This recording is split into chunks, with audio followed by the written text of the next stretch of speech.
Hello po sa lahat. Ayan po, nagayat ako ng kiso.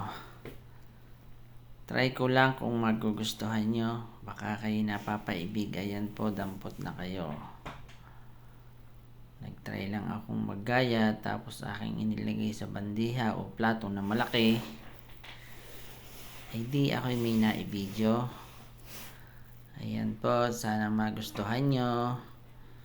Ingat po tayo palagi. Saan man tayo maglakbay. Libre po ang tikim. Ang aking niyang ginayat ay kiso. At aking pong i-video kaya ginayat ko ng ganyan. Thank you po sa lahat. Sana patuloy niyong suportahan ang bawat isa. Bye-bye. Hanggang sa muling video.